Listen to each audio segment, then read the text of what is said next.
महर्षि निर्गुण ब्रह्म से प्राप्त ब्रह्मानंद, सगुण ब्रह्म से प्राप्त भगवदानंद, महर्षि अनुपम परमानंद से पृथक श्री कृष्ण रसामृत प्राण आनंद रस।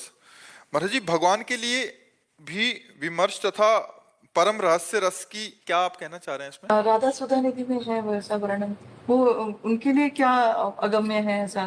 महाराज जी इसमें एक व्यासवाणी का और कोटेशन दे रहे हैं कि निर्गुण सगुण ब्रह्म ते न्यारो बिहरत सदा संघात, व्यास विलास सदा रस अद्भुत निगम अगोचर बात। इसमें तुम्हें क्या संशय है? श्री कृष्ण के लिए भी कुछ अगम्य है ऐसा? श्री कृष्ण के बहुत रूप हैं, एक ही रूप थोड़ी तुम जानते हो। जैसे अब तुम्हें समझाएंगे तो समझो। हमारा स्वरूप निर्गुण है, आपका स्वरूप निर्गुण है।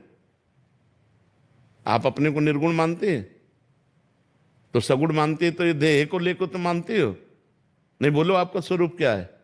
कोई रूप नहीं आपके स्वरूप का, कोई गुण नहीं, वो चिदानंदमय है। जो आपका स्वरूप है वो चिदानंद है, वो भगवत स्वरूप है, लेकिन आप उसे जानते नहीं हैं। आप इस पार्थिव पांच भौतिक देह को ही केवल अपना स्वरूप मानकर अपने को स्त्री मानते हैं। मानते ना? स्त्री रूप में आप साकार हैं, लेकिन परमात्मा अंश रूप में आप निराकार हैं, जो सर्वत्र व्याप्त है।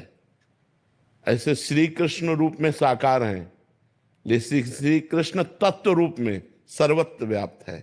अब सुनिए, जब श्री कृष्ण रूप नहीं प्रकट किए हुए थे तब भी तो श्री कृष्ण थे। तो कहां थे? निकुंज में, नित्य धाम वृंदावन में प्रियाजू के साथ। तो सगुण रूप अवतार लीला, निर्गुण रूप तत्व रूप से, और सगुण निर्गुण दोनों से न्यारे। अवतार लेने के पहले, अवतार लेने के समय निकुंज में ताला लग गया था क्या?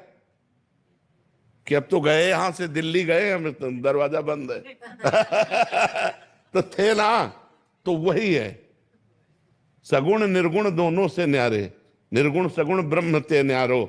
जो प्रियाजू की गलवैयां दिए हर समय विहरण करते रहते हैं, एक रूप में अवतार लेते हैं, लीला करते हैं। लेकिन जिस समय अवतार लीला चल रही होती है उस समय निकुंज लीला भी चल रही होती है। निकुंज लीला में ताला तो नहीं लग जाता। तो समझ रहे ना?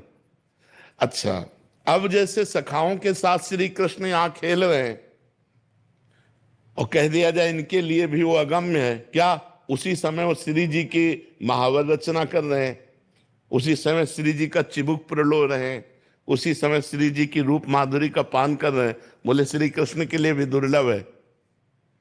अब आप देखो कब कहां कहां, जब सखाओं के साथ खेल रहे हैं और वहां श्री जी के पास वो रसिक देख रहा है कि वो तो चिबुक, वे मृद चिबुक प्रलोय प्रबोधत, तो भामिन कर सो कर टारत। बोले वो श्री कृष्ण के लिए भी दुर्लभ है। कौन श्री कृष्ण? जो सखाओं के साथ खेल रहे हैं। तो है कौन? वही तो है। बस यह है रात से समझ या रात से रघुनाथ कर बेग ल जाने कोई, और जो जाने रघुपति कृपा तो सपने मोह न होए।